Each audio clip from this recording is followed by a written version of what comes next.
to the Washington Outsider Report on the Coalition Radio. For those newly joining the program, my name is Irina Tsukuman, and I'm the editor-in-chief of the Washington Outsider. With us today, we have a special guest, Steve Crawshaw. He's the author of Prosecuting the Powerful, War Crimes, and the Battle for Justice. He's a journalist. He's been a journalist with The Independent, an advocate and a campaigner. He's been involved with Human Rights Watch and Amnesty International, and brings to the table rich experience with stories of confronting uh, elites and other powerful people accused of wrongdoing in various countries. I met Steve recently at the Warsaw Security Forum, which, of course, was largely dedicated to Russia's aggression in Europe, not just Ukraine, by the way. And of course, the theme of Ukraine also features prominently in his book. Steve, thank you so much for joining us today and welcome. Very happy to be here. Thank you. So, before we get really into the heart of the matter, could you tell us a little bit how this book came about? What inspired you to write on this particular subject? Sure. I guess I've been carrying the themes around with me for quite a long time now. You described briefly there, I was a journalist for many years with The Independent, including covering the Balkans, and saw that both explode into war. I covered those conflicts and met Slobodan Milosevic, the Serb leader at that time, at a time when it seemed impossible there could be any accountability for those crimes. So I was really interested to watch how that process changed with the Yugoslavia War Crimes Tribunal, the International Criminal Tribunal for former Yugoslavia, which was created. And both Milosevic and the other key people ended up behind bars. Some of them are serving life sentences today for the crimes committed then. And then I moved from being a journalist, I moved to work at, as you mentioned, also at Human Rights Watch, Amnesty International, where international justice is, of course, an absolute key theme. And I joined Human Rights Watch just as the International Criminal Court was beginning. So I have watched and to some extent been involved with those things for many, many years. And then in the past few years, I became really interested in the kind of the tipping point, if you like, that on the one hand, we've achieved all this progress, which goes back way before the Yugoslavia Tribunal was in Nuremberg and even other things before that. But at the same time, the worst crimes happening and what accountability can we find? So Ukraine, full-scale invasion of Ukraine began just as I was beginning to think about the book already. And then October the 7th, the atrocities of October the 7th, and then the terrible killings of tens of thousands of civilians in Gaza, that came while I was writing the book. So the different reactions of different countries to those crimes was very interesting to me.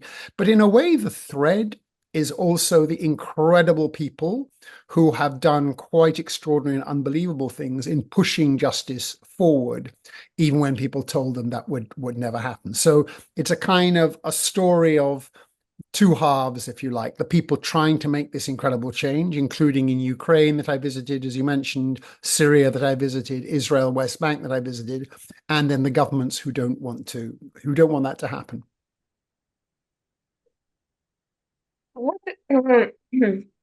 Actually, let's start with a broader question, and I'll get to some of these places in a moment. What does it actually mean to prosecute the powerful in a world where geopolitical interests often outweigh the rule of law? Milosevic, for example, became inconvenient for a lot of people. And I'm very happy that justice was done in this case, but as you mentioned, it took many years. And now we have Vladimir Putin, who's been in power for 25 years. And he has not only consolidated his hold internally, but has become very useful to many others around the world in the global south, doing business with some of the most powerful states in the world. Is there any hope that somebody like that could be held accountable? This is definitely the central question. It often seems completely impossible.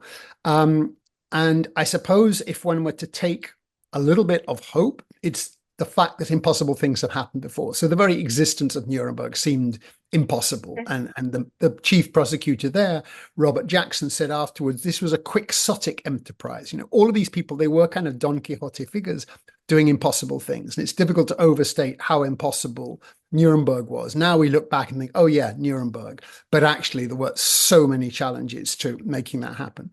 The same was true in the former Yugoslavia, that when I mentioned briefly, when I met Slobodan Milosevic, the Serb leader, he was convinced.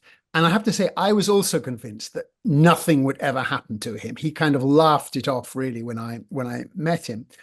And that's, of course, true today, that both two of the people who have international arrest warrants out for them, those includes Vladimir Putin in Moscow, and now even more disturbing, or equally disturbing in many ways, is the closest ally of the United States. So Israel, the Prime Minister Benjamin Netanyahu, also has an international arrest warrant out for him, which has gone through many, many checks. And both of those people seem as though they can just sit there and it makes no difference to them. I would disagree. It may not. Both of those people have had their travel plans have been affected. They have not been able to travel where they wanted to. Putin has had cancelled trips, and Netanyahu has had to reroute his flights in order not to be arrested when flying over Europe. But also what we saw with Milosevic, it was the Serbs themselves, the new Serb government after the fall of Milosevic, who handed him over, who put him on a plane to The Hague. We saw something similar earlier this year when Rodrigo Duterte, the former Philippines president, who was also wanted at was now under arrest, but who had an arrest warrant out for him at the International Criminal Court. Duterte also, he mocked the court. He was in Hong Kong saying, yeah, they want to find me. But, he implied that he was safe forever. He flew back home to Manila. He was arrested at the airport. He was delivered to The Hague. I'm not saying that is necessarily going to happen with either Putin or even with Netanyahu. But we already know that Netanyahu was very, very unpopular before 7th of October. He's not popular now. And at a certain point, what I saw in Serbia as a reporter was that the Serbs themselves said, this guy is too complicated for us. If we want to rejoin the world, then let's just give him over. So it's a question of possibilities, but your question is absolutely right, because is there the political will? That's still a big question. America, under its current crazed president, hates the International Criminal Court with an absolute passion. He obviously hates justice and loves impunity in many different contexts, including for himself. So the problems are there. But European governments, they were the people who came together to create this court, which could punish the worst crimes anywhere in the world a quarter of a century ago. And we really need to hear the voices of those European governments and also of Canada in North America. Canada was also a very important creator of the court. And all of these people have stayed silent in supporting the court. They've supported it on Putin, but they've been much, much, much more careful. Some of them have condemned it and others have just stayed back. And I think that the sanest and most humane Israelis who I've been speaking to, Israeli human rights lawyers, human rights groups, and others, say, we need this man to face justice, not just for the good of the Palestinians, though that clearly, but also for the good of Israel itself. That's really important. But I don't think that lesson has yet been learned. Well, this brings me to another question, which is to say, how do you navigate the line between justice and politics when international prosecutions become entangled in power struggles? And what I mean by that is, on the one hand, you have, as I said, powerful allies of some of these states and countries that are simply not interested in having their allies face justice. And on the other hand, there are accusations that international bodies have been politicized by interest of the judges and the countries they represent. And this is the argument the US has made regarding ICC. They've pointed to record of corruption, of questionable prosecutions, of questionable deliveries on seemingly clear-cut issues, and of course, scandals involving sexual harassments with Yeah. one of the judges in the Netanyahu. And that's just one Yeah. example. ICC is certainly not the only institution, and Israel is certainly not the only country and the US who have made these allegations. Many countries battle it out and accuse appointed judges, investigators, and lobbying forces from having ulterior motives in pursuing particular prosecutions. For instance, but sometimes the line between war crimes or crimes against humanity and simply being having exceptionally bad policies or just being a bad politician and being excessively unpopular for whatever political reason can be easily blurred. How do you navigate these murky waters?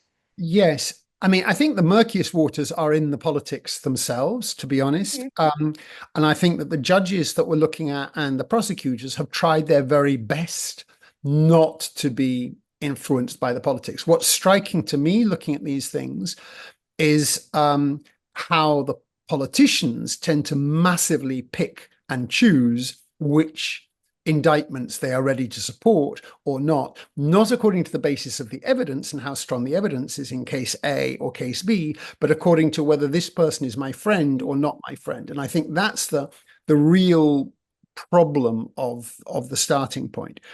And so to focus in, because it is in a sense the most controversial, it's certainly the most controversial one, and it's the one that so much hangs on in both ways, is the Israel case. Hamas is much more straightforward, frankly. The crimes there are very clear, and the International Criminal Court has rightly issued arrest warrants for some of the Hamas leaders.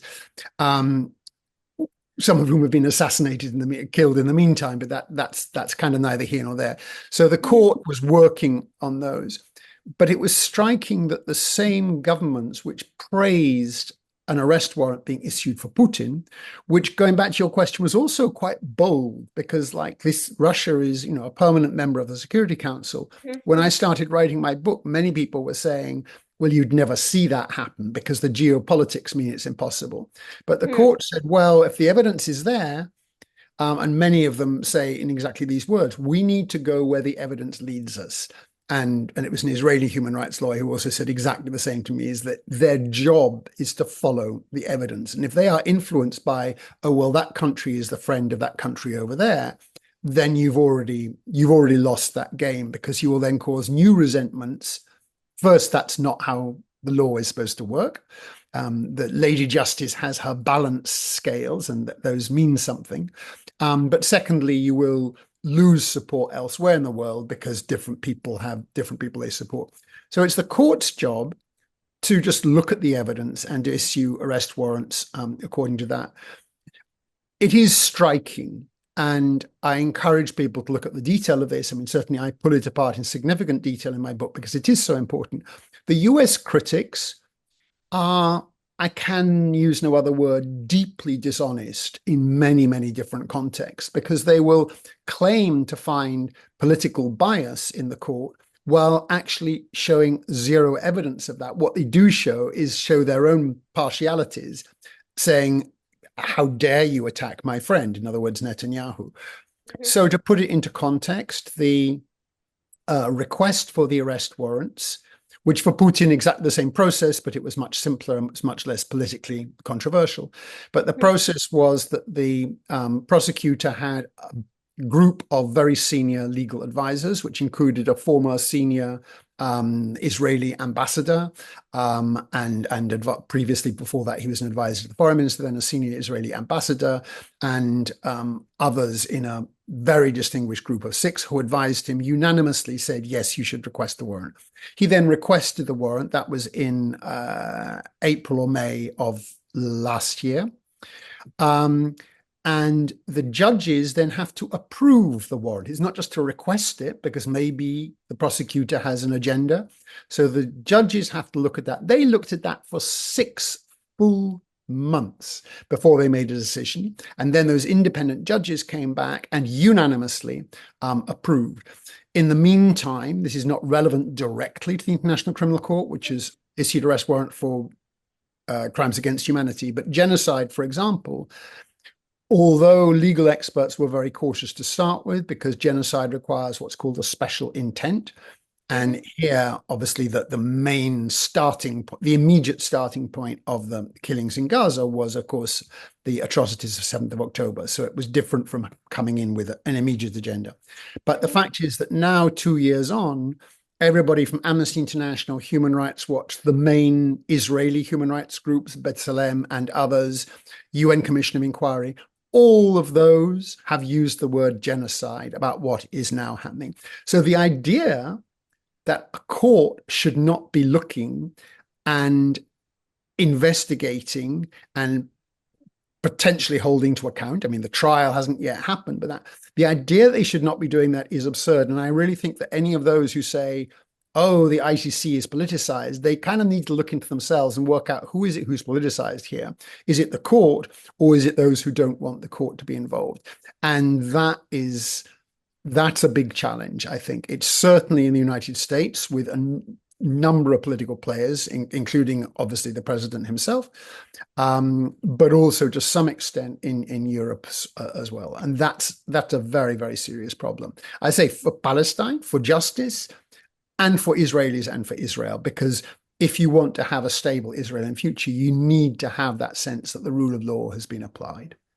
Interestingly enough, as you rightly pointed out, although there were clear arrest warrants issued for Hamas leadership, those who are not dead yet and who are still in a position to face justice, I don't hear the same accusations of specifically of genocidal intent for them as are being launched at Netanyahu by the same organizations you've mentioned. They certainly have criticized Hamas for assorted human rights abuses, including, although not nearly enough, in my opinion, in Gaza. But the word genocide has not been used Yeah, in connection with Hamas, despite the yeah, charter of Hamas, which actually outlines that intent independent of what they've actually done yeah, in real life. And that yeah, is one of the issues that raises question of impartiality, not only by the justice yeah. system, by some of these organizations. Why can't they acknowledge I think, specific yeah. intent when it's clearly stated?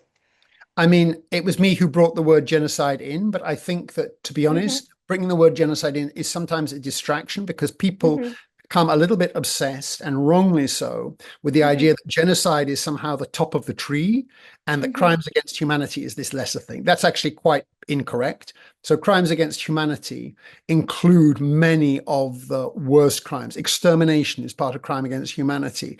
Ethnic cleansing, of course, is part of crimes against humanity. All of these, most of the worst crimes are included within the rubric of crimes against humanity. The only difference is some very specific bits that make something genocide. So the fact that, and I think all of the sensible observers, certainly all the main human rights groups, have certainly called what Hamas did crimes against humanity. There's no question on that, really.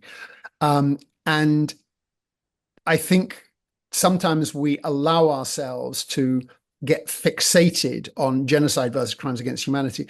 To make clear the crimes against humanity point, the Khmer Rouge, which was where 2 million people were killed in a few years in the 1970s by a kind of a mad Maoist government, basically, at that time. Um, One of the most brutal regimes known, famously commemorated in the Hollywood movie, The Killing Fields. Hmm.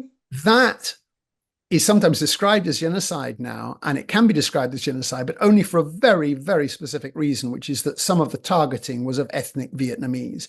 And that was quite a small element of those mass killings. If it was not for the Vietnamese element, everything that the Khmer Rouge did during those 2 years, including the killing, the murder, the torture, many things of 2 million innocent people, that would quote unquote only be crimes against humanity. So I think it's really important for people not to go down this rabbit hole of which is which, because crimes against humanity is very serious crimes, and clearly that is the case, undoubtedly the case of Hamas, which is described by many governments worldwide, including the US, but Europeans also as a terror group.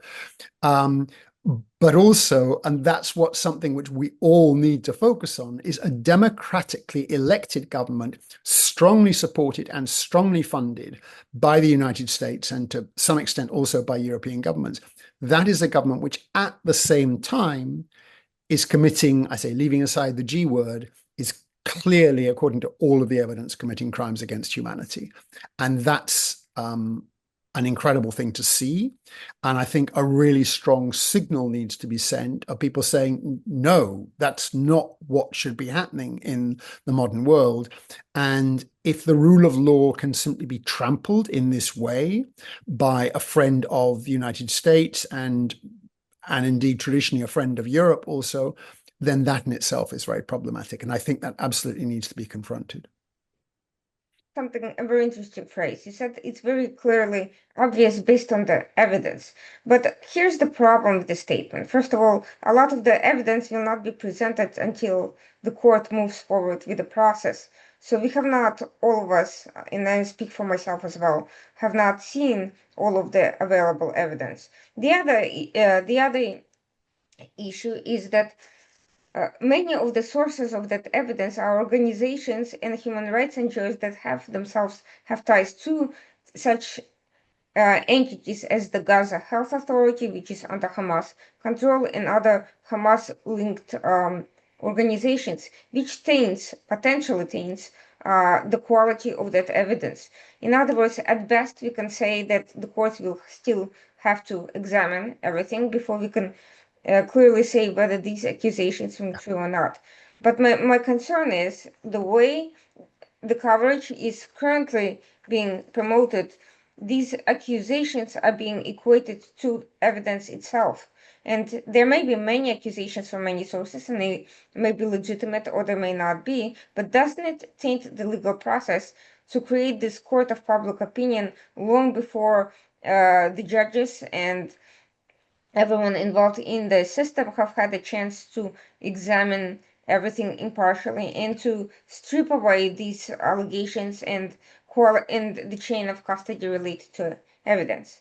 So, of course, the court will need to look at these things. And certainly when and others, when I'm writing about these things, when I'm writing about things in the context of the court case, then I will talk about allegations and so on and so forth. So I was speaking loosely in terms of the common sense understanding. And I think it's relevant for this as well to look at Russia, Ukraine, and to compare. I mean, Russia denies completely. Russia says that all of these things that happened, Bucha, the killings of many, many civilians in Bucha, which I visited during my writing, Moscow has repeatedly and very confidently said that this was a complete staging, that none of this actually happened, and that the Ukrainians just invented all of this stuff. So all of those allegations, and Mariupol, where, again, I and most sensible people, and I'm sure including yourself, would say that things that happened in Mariupol were clearly, the overwhelming evidence suggests very significant war crimes in terms of what was done and destruction of hospitals and so on and so forth. But the Russians deny all of that completely. They say this is completely invented, and they have some fairly detailed responses to various of these things. No, we didn't blow up those people who were waiting at a train station. That was actually Ukrainian missile, not us, and so on and so forth. So that all would need to be seen. But what I'm talking about is the common sense approach, which I think you would share in the context of the Russian crimes or Russian alleged crimes, if one's talking about it in the context of a court case, where we can see what we can see. Mm-hmm. And you mentioned the health authority. I mean, yes, it's a Hamas health authority, but for example, the casualty figures, which are the ones which are most often singled out, saying, not this many people have died because it was only Hamas health authority who said this. Actually, the health authority figures match up very closely. I mean, they understand that lying is not good for them in this context, because if they're exposed as lying, people will pull back. But in fact, it's backed up by all of those who are closest to the subject. And in recent months, we've seen IDF, Israel Defense Forces figures, which also confirm pretty much in startling degree, confirm the Hamas assessments, which go with names. So, and there's huge amounts. We live in a world where video evidence, it's not like in Syria 40 years ago, where Assad's father was killing tens of thousands of people in Hama, for example, in central Syria, but there was no video evidence. There's very little photographic evidence. It was very little difficult. That's not the case in Ukraine today. It was not the case in Syria, and it's certainly not the case in Gaza. There is so much evidence which will need to be looked at by the prosecutors, by the judges, the defense witnesses, if and I hope when any of this comes to trial. Of course, the defense lawyers will challenge that, and they are right to do so. But we can see what we can see. I do certainly hope that both the public opinion and the courts will consider that determining whether something is a war crime is more than just about playing the numbers game, because unfortunately, the reality of wars, even the ones that are fought at the highest possible ethical standard, is that they're brutal, they're violent, and there is a reason why no one decent would ever want such a thing to happen. It's almost inevitable that innocent people will die, and it's almost inevitable that making those determinations will in itself become a very painful task. But that brings me to another very highly relevant issue. Just recently, there was a new addition to the list of people who are being sought to be held accountable for their crimes, and that is, of course, Bashar al-Assad, who is tucked away in Moscow and allegedly recovering from uh, poisoning attempts, as he claims. Now, uh, I don't think I think there will be very few people who will argue that Al-Assad was a dictator, that he's committed assorted horrific crimes inside the country after the exposure of the prisons and tortures recently revealed a lot of clear evidence of that. And at the same time, many people are concerned about his successor, Ahmed al-Sharaa, and whether that individual has anything but his own political legacy at best in mind, and whether that in itself could not be a disservice to the Syrian people. Would, in this case, the arrest that Syria requested, does that mean that he would be referred to the international prosecution, or would his trial be held in Syria? And can there be a fair trial in Syria this time? So that's also a really good question, and also for people, for listeners to understand, which makes sense instinctively. The Hague and the International Criminal Court are not supposed to publish all of the crimes. There's a word called complementarity, which basically means that the Hague, the International Criminal Court, only becomes involved where domestic courts are unable to step in and do the job. And if they are able to, that's always regarded as better. It's always better to be closer to the original source. But also the court would be completely overwhelmed if it was dealing with everything. And a significant step forward is that some of that is happening. So, for example, the cases from Colombia, the ICC, the International Criminal Court, gave that back to Colombia in recent years, saying, you now have the rule of law, you are doing these investigations, we trust you. Syria is now, which I visited just a few months ago, and it was an absolutely fascinating visit. It's still a very, very chaotic place. And I think that if Assad were to very hypothetically arrive in Damascus tomorrow and go on trial, it would kind of be complicated. And so there's the questions that need to be answered. As you briefly alluded to, al-Sharaa, the current president, the new president since the overthrow of Assad, himself has a fairly murky background. But I was very struck when I was there, and I think rightly people are asking the tough questions about, really, has he changed? Has he sufficiently changed? And we can't yet know the answer to that. But what I would say is that I met people when I was in Syria whose human rights credentials are absolutely unquestionable from all of the things that they have done in past years, and who have cautiously, but nonetheless, have said yes to becoming part of the new government. So one who I talked to is now social affairs minister. She was a brilliant women's rights activist and mediator and human rights person for many years during the Assad regime. She was in exile. Another who was also in exile, who I met when he was working for accountability on crimes in Syria and Ukraine. And very recently, he became Syria's ambassador to the United Nations in New York. at the age of 34. I mean, this is a kind of a young gang also. And so, although there are lots of question marks there, I do believe that there are a lot of people in Syria, and there was a lot of energy for like, we need to fix this. There's violence Mhm. that's still continuing, but there's an energy wanting to fix it. So, as regards the Assad trial, um, I think it would be great if it were possible in the future, but you don't want justice to be revenge. That's not what justice is. And so that's the main thing that needs to be protected against, if you like. And as regards the ICC, there is also, for example, an arrest warrant out from a French court because there's a system Mm. called universal jurisdiction where different people can be held to account outside their own countries and not in The Hague. So that's one theoretical possibility.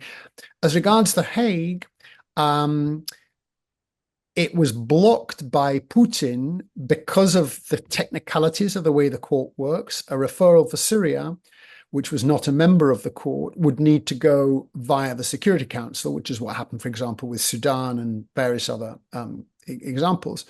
But Moscow was, of course, always going to block that at the Security Council, just as the United States was always ready to block any potential Israel arrest warrant at the Security Council also. So Syria could only become if it becomes a member of the court, and if it and Mhm.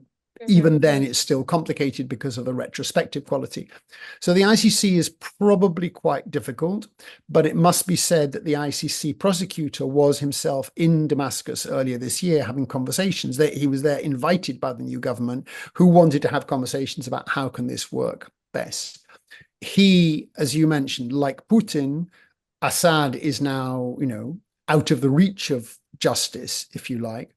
But all of these things are very often much more long term. And the people who think, Mhm. okay, I'm safe now, have to reconsider. So I mentioned Milosevic, I mentioned Duterte from the Philippines, but there are other examples. So Hissène Habré, for example, the former president of Chad, he sat in comfortable exile after his overthrow in 1990. He sat in Senegal for many years and he had a lovely villa there and he lived very comfortably and he thought he would live happily ever after. But in fact, 26 years after arriving in Senegal, he was prosecuted and convicted, given a life sentence in a specially created regional court that was in Senegal, kind of at the request of Chad human rights people and those who just wanted justice to be done. So things will often take a long time. We're not going to see anything happen in the next year or two. That's absolutely not going to happen. The question is, what might happen in 10 years? And that's a question of what changes in Russia. So Russia might go, you know what? We don't really care about Assad. He has of no value to us. And if we can gain some brownie points elsewhere by giving all of these things have happened in the past and they could happen in the future. I'm not saying they will, but that's where an understanding of the possibilities of change, I think, is important. Because if we just shrug and say, well, that's never going to happen, then Mhm. that's right. It won't happen. And I think Martin Luther King's famous quote is often misunderstood. So he famously said, the arc of the moral universe is long, but it bends towards justice. Now, sometimes that's interpreted as meaning, well, it's bound to end up there. And of course, that's not what he meant. He was part of a very, very active movement of seeking justice to be achieved. And he was killed as part of that. He predicted his own death as part of that. But he did believe that enough people stuck with it, then change could come eventually. And I think that's what we're talking about here. From your reporting, have there been any striking differences in your mind between the situation in the Balkans and how the transitional um, justice has unfolded there with what's likely to happen in Ukraine and Syria? Um, It's a hard question to answer. I mean, I think one thing I would say about former Yugoslavia and the tribunal that was created in the 1990s, that was created at a time which we look back with, hazy memories through a golden haze, when there was reasonable international consensus that Mhm. justice was, in principle, a good thing. So Russia itself, although it had been an ally of Milosevic in many ways, supported the creation of the tribunal. And there was a degree of consensus at that time, in that post-Cold War era. Boris Yeltsin was president at that time. The arrival of Putin and everything that's happened in the past 25 years since he's been in power, that's not the only factor, but that is a very significant one. So he came into power committing war crimes. He literally committed war crimes in Chechnya.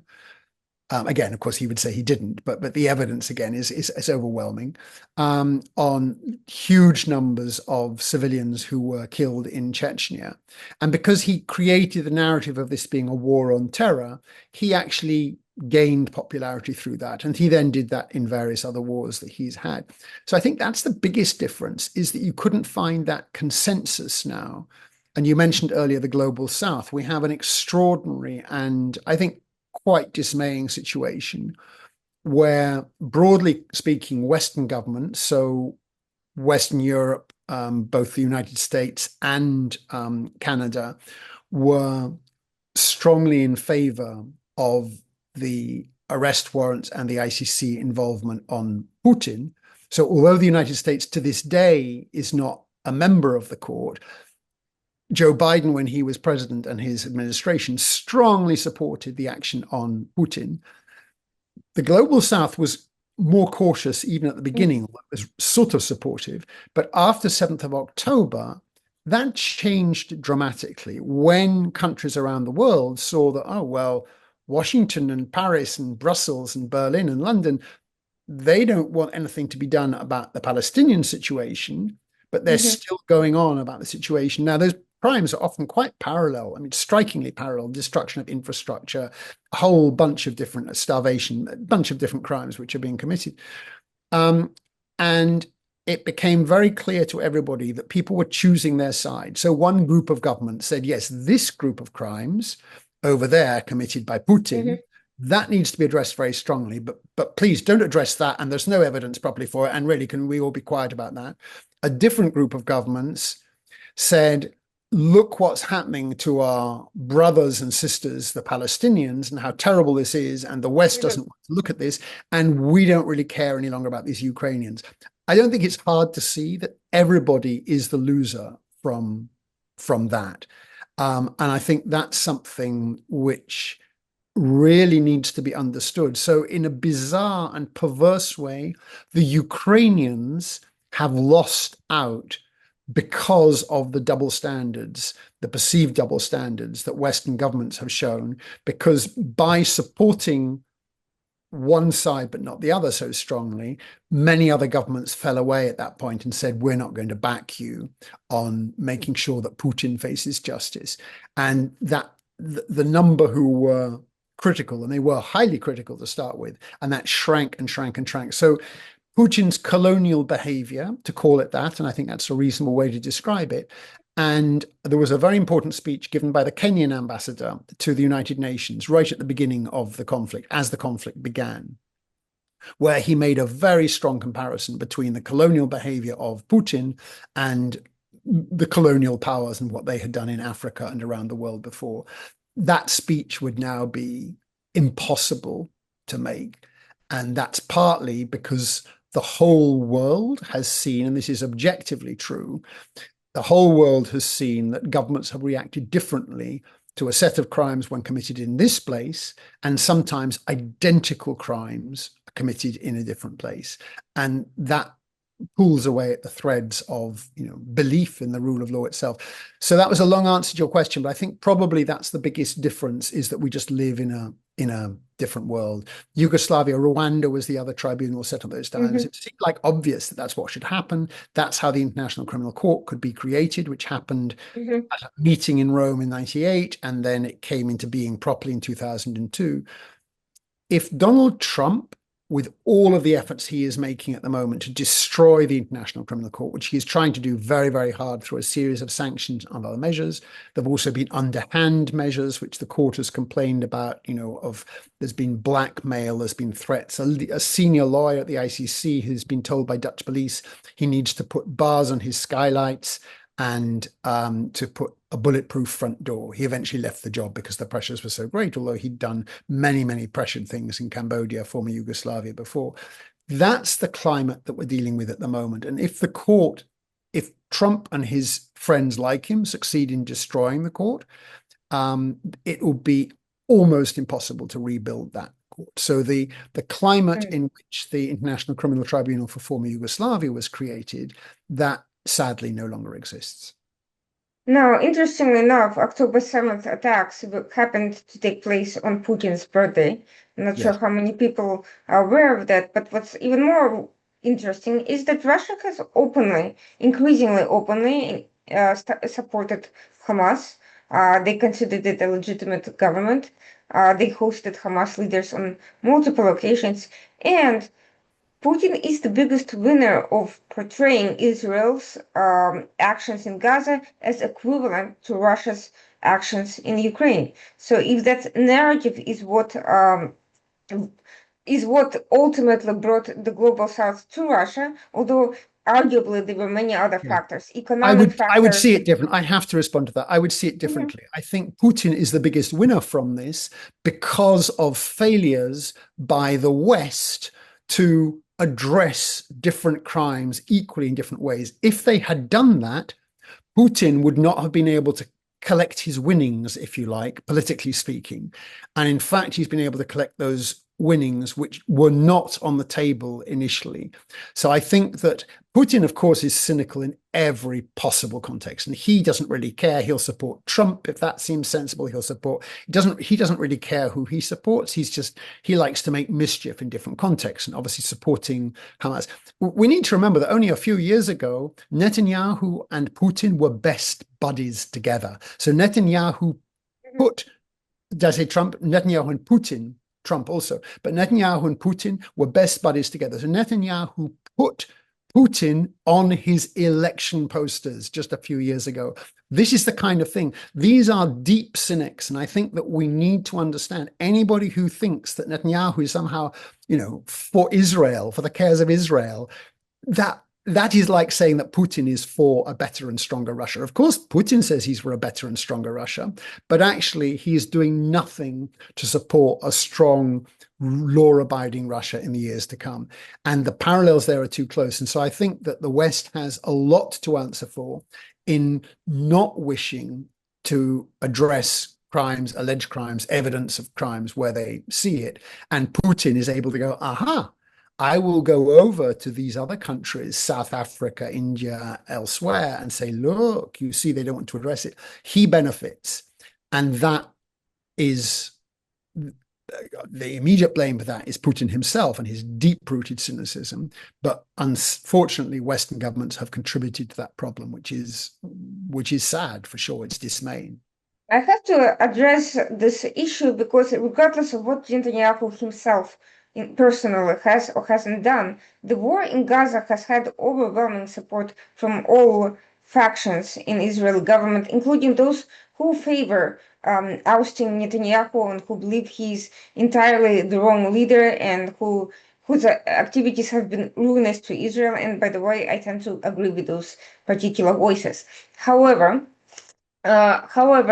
the point here being is if Netanyahu had not been at the helm, had it been someone else like Naftali Bennett or Yoav Galant or literally anybody else, I would argue that some of the same voices claiming that literally almost anything Israel does in Gaza is a war crime, or even the groups of pro-Hamas mobs in Western capitals who are attacking not only Israel politics but local Jewish communities, they would not have been any less averse to pushing the idea that Israel's actions in Gaza are criminal.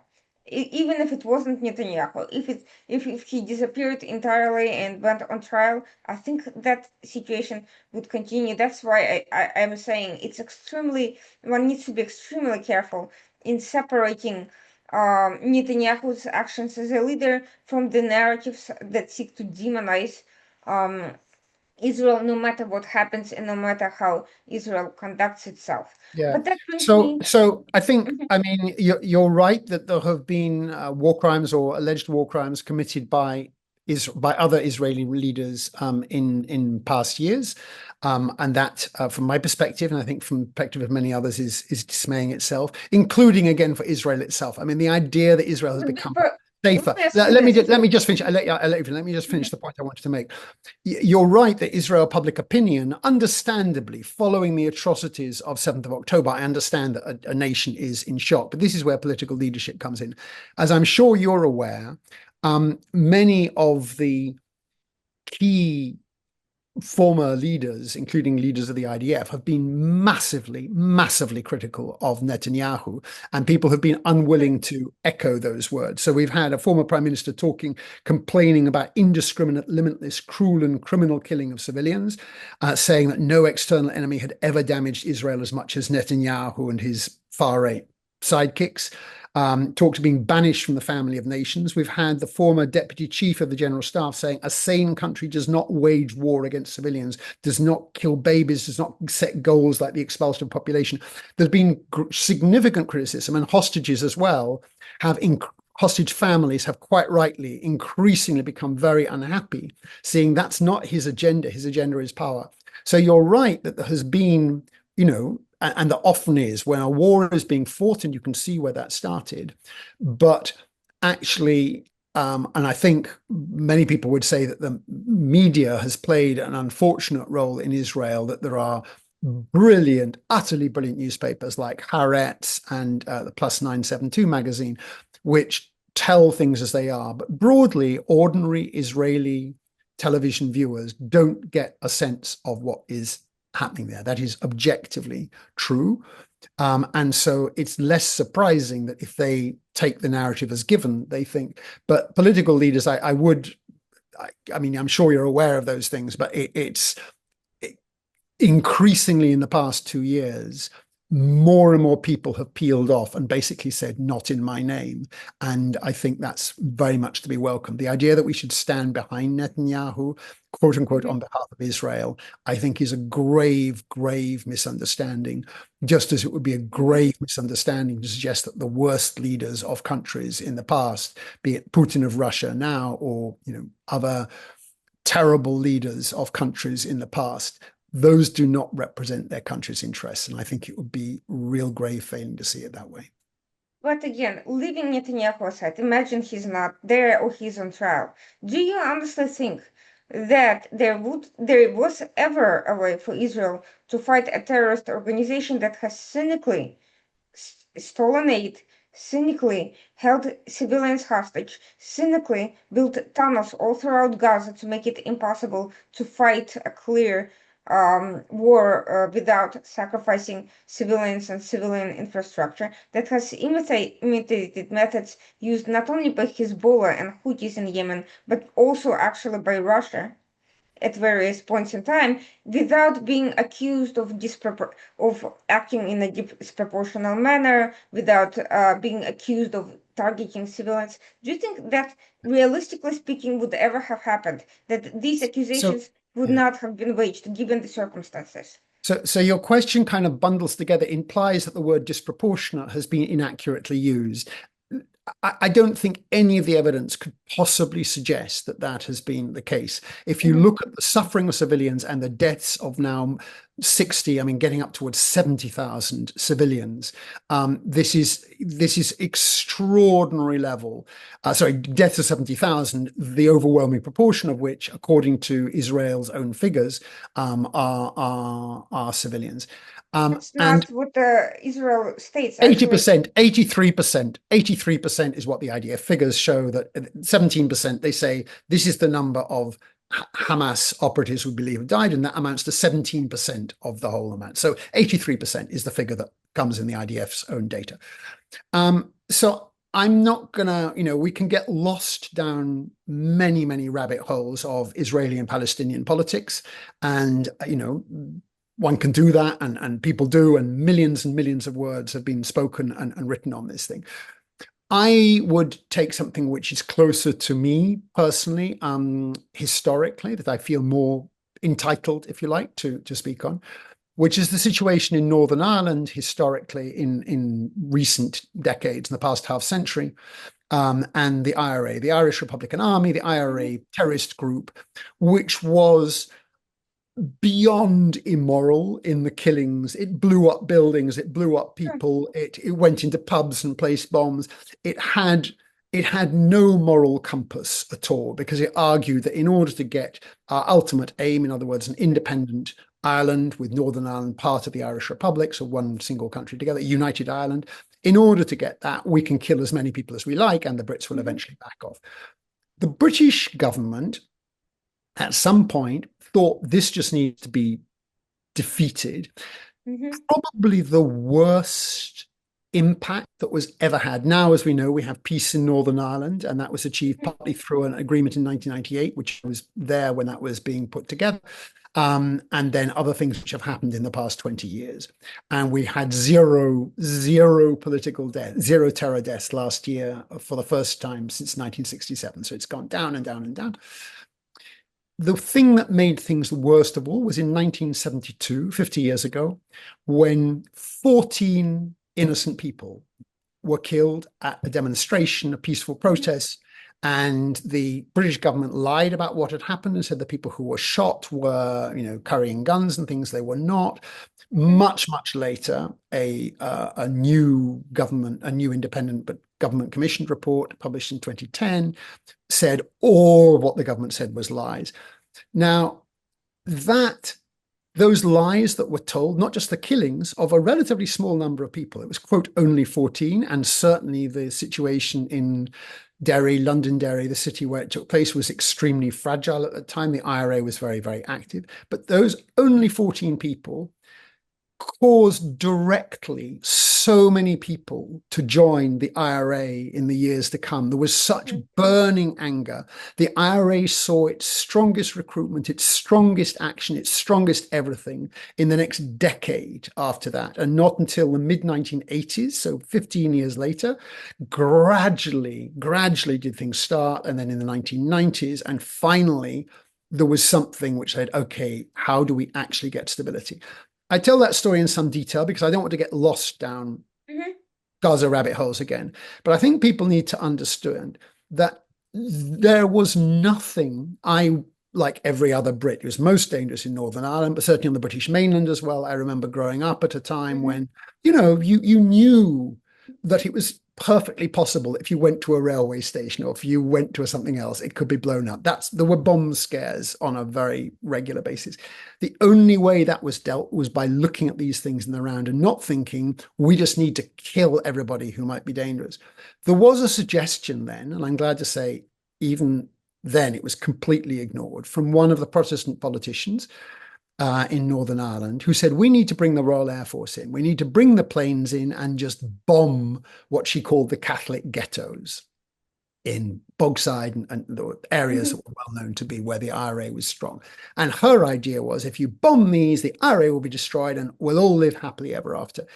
Thank God nobody began to take that suggestion seriously. But I think that all of us know that if that had happened, if there'd been the bombing of the Bogside, if perhaps IRA people would have been bombed, but many others would have been bombed, we would not have the peace in Northern Ireland that we see today. That was not the way to get it. Algeria has similar stories that I've just told. France and Algeria, terrible things were done, and it ended up in a place where the French was simply driven out. And I think that is the bottom line. So yes, there's been criticism, and I think rightly so, to be honest. There have been many problems. Again, Israeli human rights groups have pointed to this. But the idea, which Netanyahu still seems to succumb to this fantasy, and I don't think others should, that we can, in his phrase, just finish this job. The idea that orphan child growing up in 5-10 years time, this won't come back to bite you, is a complete fantasy. And so leaving aside the moral element, leaving aside the legal element, you need to look at these things in the round. And we have had, again, in the 1990s especially, we have had Israeli leaders who were visionary enough to see that somehow we need to get everybody into a different space. At the moment, I mean, we'll see what happens with the peace talks that are going on Mhm. during these days. And we can all hope that something will come to an end. But at the moment, frankly, neither Netanyahu nor Hamas seem to understand what's going there. And I think that just needs to be called out. So I do think it's very troubling. Just as it would be troubling to think, oh, that Britain would be better if we just destroy the IRA. Well, theoretically, yes. In practical terms, that was absolutely not going to happen because of the, again, to use that phrase, the collateral damage. So many other Catholics suffered so much from what happened. And the way to get past it was a much more holistic approach. That is what is needed. And I say, I've spoken to inspiring Israelis who have passionately and very coherently made that same case. They're not naive. On the contrary, they, I believe, are the true realists. But there are some who don't wish to hear those realist voices and believe that simply, crush, crush, crush is the way forward. And I don't think that's true. I think you brought up many important points, many of which I actually very much in agreement with. But there are also important differences between the two conflicts. One being the lack of tunnels in Northern Ireland that is comparable to Gaza territorially. Those are different places, which is why military, which is why even operations themselves are quite different. The other, but that of course does not take away from a larger point that military um, operations alone are not sufficient, and in fact, that alone would not bring successful termination of the conflict or even Hamas itself. But the other issue that speaks directly to what you mentioned is the involvement of third parties, and I don't mean mediators. I mean specifically groups lining up with Hamas and globalizing the conflict beyond what it is. The third issue is also the fact that, as you pointed out, IRA and UK saw the matter as a matter of territorial dispute. Hamas does not necessarily see it that way. They don't necessarily see it about state building. They see it as a matter of eradicating Israel. And having come in with bad intentions and that sort of mindset, I'm not. This could explain why they're not have not been amenable to even a ceasefire or or termination of the conflict altogether, because it's not necessarily about state building for them. It's not about a territorial dispute. It's not even about defending their own interests, um, which in their case is political survival and resistance for as long as possible, as they claim it, because this is what gives them legitimacy. However, there was one point that you brought up that I wanted to address. It's a broader point. You mentioned about IRA finally putting down the weapons and the eventually the conflict being finally resolved through diplomacy and tough concessions. Do you believe at the end of the day, and this is, by the way, something that I honestly don't have a clear answer to. Do you personally believe, after seeing everything that happened, that justice has been done with respect to IRA at the end of the day? Or do you think the peace treaty that concluded the hostilities without a question saved many lives and prevented the expansion of that conflict, nevertheless led to the political survival of the very actors who contributed to all the turmoil and all these atrocities? Do you think they should have been allowed to participate in the political process afterwards? Or do you think they should have been put on trial and there should have been a demand for a different leadership with no blood on their hands to begin with?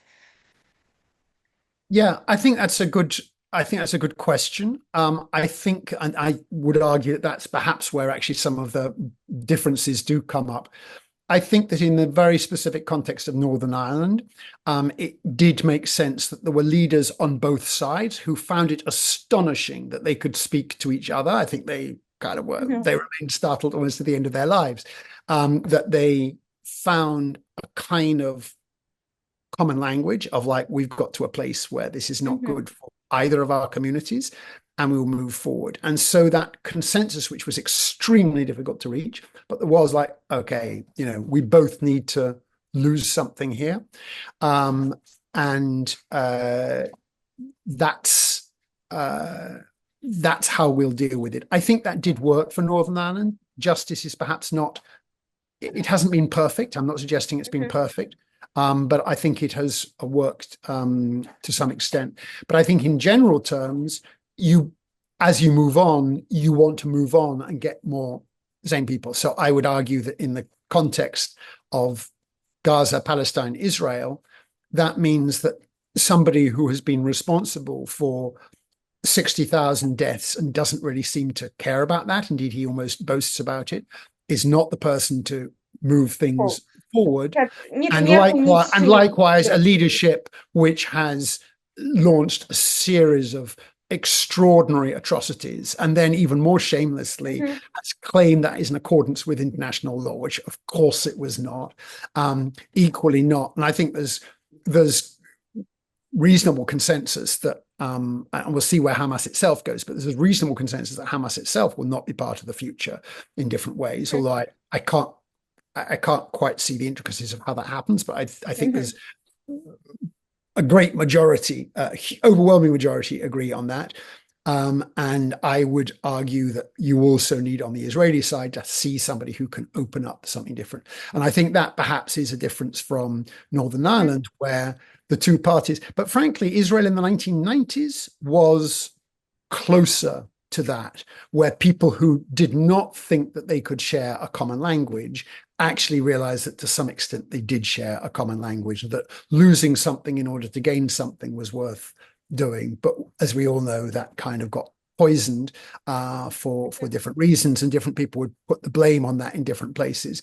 But there was a moment which I can vividly remember, including talking to people who understood it better than I did, but who are hopeful that something could be achieved by looking back at history and learning not just how you need a winner takes all kind of version of history, but somehow a version which listens to the other side. And listening, I think, is something which there's been much too little of.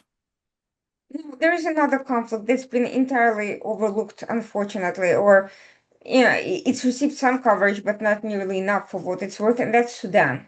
Yeah. Do you, given that that is an issue of an internal civil war between two arguably illegitimate parties who essentially are willing to sacrifice any number of civilians to stay in power, how do you see that resolving itself? Will that conflict ever come to a place? Will we see an Omar al-Bashir sort of direction or something else entirely? Yeah. You're right. Sudan is deeply depressing. It's probably the one most of all where it's difficult to see a way forward at this moment. I was involved when I was at Human Rights Watch. I was quite closely involved when there was the first the war in Darfur in 2004, 2005, which was truly terrible at that time. It took a while for the world to wake up, but it then did wake up. The International Criminal Court became involved and issued arrest warrants there. And at a certain point, it even seemed, after there was the overthrow of the old regime, it seemed at a certain point as though he might even be handed over to The Hague, but that, of course, never happened. In the meantime, as you rightly say, there's been this horrendous set of killings. And I don't think I have the answers on Sudan. All I would say is a bit like I mentioned with Ukraine, I feel that they have suffered from failures elsewhere, which the ordinary Sudanese have suffered from ordinary failures, from the failures of governments elsewhere, that the idea of justice and the idea of standing up for the rule of law strongly is kind of just floated down the agenda. The Security Council has been blocked in so many other ways. So the Security Council has barely become involved on Sudan at all, which is truly extraordinary in the circumstances, let alone the justice that I would argue in terms of holding individuals to account, but even in terms of political engagement. So it's deeply depressing what's happening there at the moment. It's not on the front pages. And I feel that is a part of a pattern that we're seeing is that people are political leaders and to some extent populations as well. But I think it goes down to political leaders are looking within themselves. Sorry, not looking within, but are just retreating within, are not really interested in the rest of the world and don't see how the world is joined up together. So it is troubling, but I don't know what comes next. I really hope there'll be some kind of positive change. In Myanmar, to take another of the more intractable ones, that's interesting that I'm not saying there is good daylight in Myanmar, but I feel there is at least the beginnings of possibility that somehow some of the crimes committed in Myanmar by the regime may be addressed in the years to come. But in Sudan, we haven't even started down that road at the moment. Now, there is something that came up throughout the Warsaw Security Forum that actually, in terms of looking forward to the new avenues, international justice and transitional justice, we are seeing that there's been a lot of back and forth between various European leaders about the issue of attribution, that they cannot take action, whether in self-defense or illegally against Russia, China, other states accused of assorted hybrid violations because those things are, those countries refuse to take credit. They use proxies, they use they use assorted semi-independent third parties to avoid being blamed for clear violations of sovereignty, international law, even humanitarian issues, and so forth. Do you see how the transitional justice format could evolve or adapt or fail to adapt to new forms of warfare, such as cyber attacks, disinformation, hybrid aggression through assorted flying objects, and so forth? Yeah. You're right. This is a really important theme. I don't claim to be a defense expert, but all of these things, which are the kind of deniability, crimes committed with deniability. We've seen all the drone provocations in recent months, and Russia goes, "Oh, it's all a misunderstanding. This is not really happening," and so on and so forth. I don't think I'm an expert on this. And I guess justice might be relevant there, but I think we've got a lot of big things which are very obviously part of Geneva Conventions and the International Court, the Rome Statute, that those rightly sit there, and we see all the problems of that, which we've been discussing. I would argue that on some of that, we're talking about pressures on those countries which are telling lies. And that goes back to what I described earlier, is that I don't see serious attempts being made to have countries like, India, South Africa, Brazil, Indonesia, Nigeria, all of these countries which have very significant clout. But it's sometimes as though Europe and the United States has not quite come to terms with the fact that the geopolitical balance has shifted, and these countries are not, some of them former colonial, former colonies of European powers. They have not quite accepted that these are very, very powerful, important grown-up countries, and you need to have them with you, not against you. And then you might be able to put some pressure on Moscow and even on Beijing, but certainly on Moscow, which is the most malign player in many different contexts. But you basically, those countries that I listed there are pretty much sitting this one out. Sometimes they are actively sympathetic to Putin, but certainly they're sitting it out thinking, that's your gig. We're not interested in that, in the ways that we discussed a little bit earlier. And that failure to think you need all those voices, I think has come back to bite them. It was actually Ukrainian that pointed out to me, this was a couple of years ago, there was a major meeting that happened in Lviv in Western Ukraine, which was looking at how to get justice for various of the war crimes that were happening. And a very perspicacious Ukrainian friend said, that meeting in Lviv, this was in 2023, the spring of 2023, so a year after the full-scale invasion. She said, I was there. They didn't invite a single person from the global south. So lots of French talked to lots of Germans, talked to lots of Belgians, talked to lots of Brits, talked to lots of Canadians and Americans and Australians. That's all great. And Ukraine could feel deeply loved by all these countries. But the fact they hadn't even bothered, and it was America was partly putting together the invite list. Mm, Ukraine all responsibility, but United States was heavily, heavily involved, the Biden administration in that meeting. mhm, They failed to invite anybody from the rest of the world. And so that's again a long answer to your question of like how to deal mhm. with quite difficult, tricky things. I'm not sure what the answer is, but you certainly don't get there by not having made sure that you actually talk respectfully to different governments around the world. If you just talk to you and your friends, eventually that comes back to bite you. And I think that's sadly a place that we have partly got to. Finally, I'm going to ask a really, I guess it's a bit of a controversy, but it's also kind of, we cannot disentangle it from any of the conflicts we're witnessing today, certainly not from Gaza, certainly not from Russia and Ukraine. In conflicts driven by ideology or religion, how can prosecutors disentangle individual culpability from collective belief system? And by the way, arguably, religion plays as much of a role in religion and ideology in Russia, Ukraine as territorial disputes or Putin's own admissions, at least as weapons of bringing Russians into this mindset, for I, instance. I would argue that's not a complicated question. I would argue that's a simple question, to be honest. A Mhm, crime is a crime, and a serious crime is a serious crime.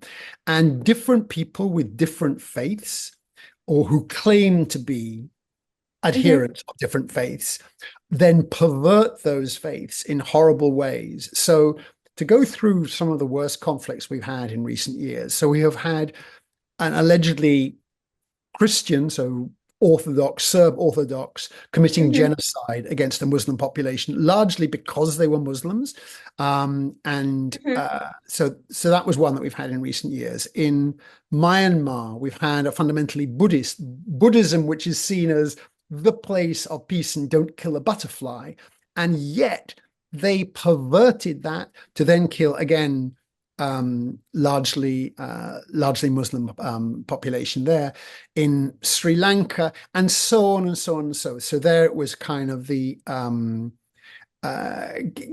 each of the contexts where we've seen this, people are saying, "Oh, that," and now of course we have those who claim to be true to Islam. Islamic State has committed horrendous crimes. You can't lay that at the door of mhm, believing in one of the great faiths any more than you could lay at the door of Adolf Hitler the idea that the church was, the most evil thing. I mean, the Vatican played, as we all know, a very ignoble role during the Third Reich, but that's kind of neither here nor there. The people who are committing the crimes were committing the crimes which should not have been committed. And often they would then bring religion into that. Northern Ireland, we discussed, of course, two different parts of the Christian church, but kind of killing each other wildly because you're the wrong sort of Christian.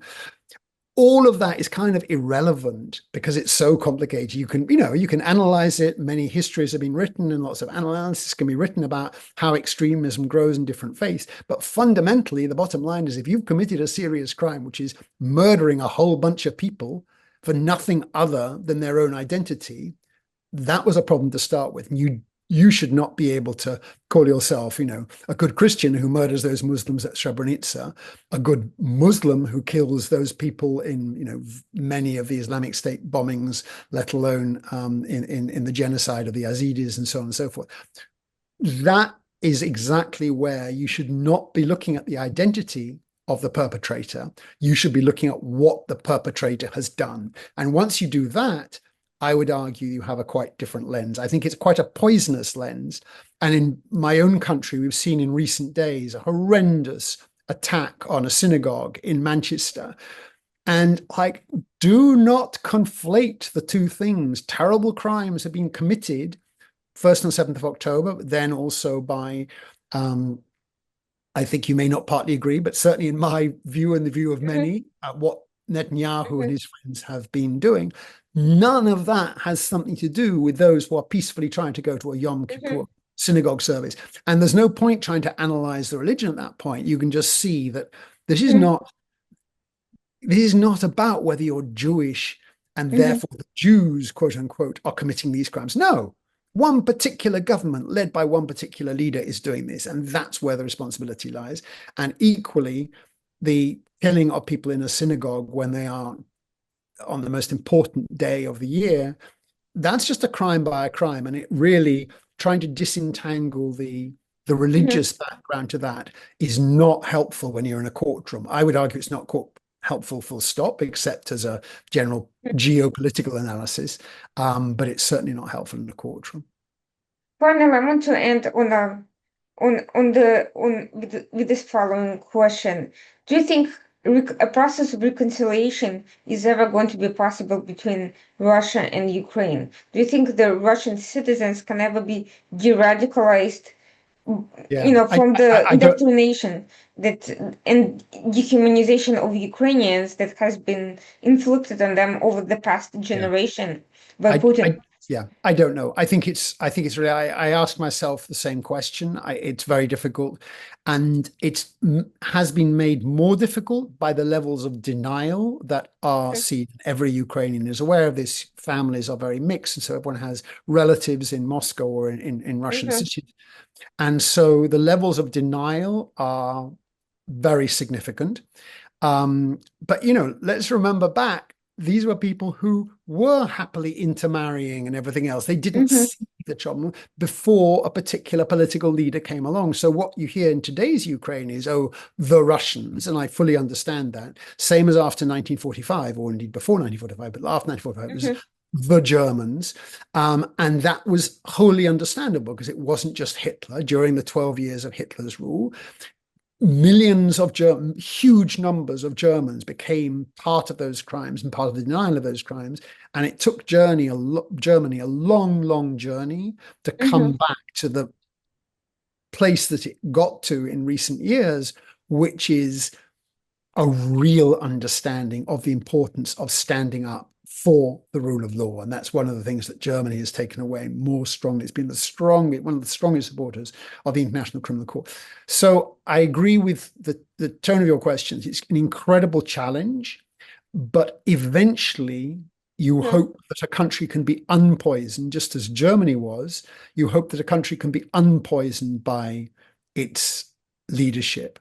And I sense that you see some of these things differently from how I do, but I would argue that we also need to see the same unpoisoning in Israel from the poisoning that some of its worst political leaders have brought to it in recent years. I think that in Israel that would actually be much easier for many reasons. Meaning, first of all, it's a much smaller country population-wise, so any changes there happen quickly, regardless of which Sure. direction. And I do believe in that. And it is fundamentally a democracy still which is Hmm. quite odd given the level of war crimes or alleged war crimes being committed. But in many respects, it keeps Hmm. that.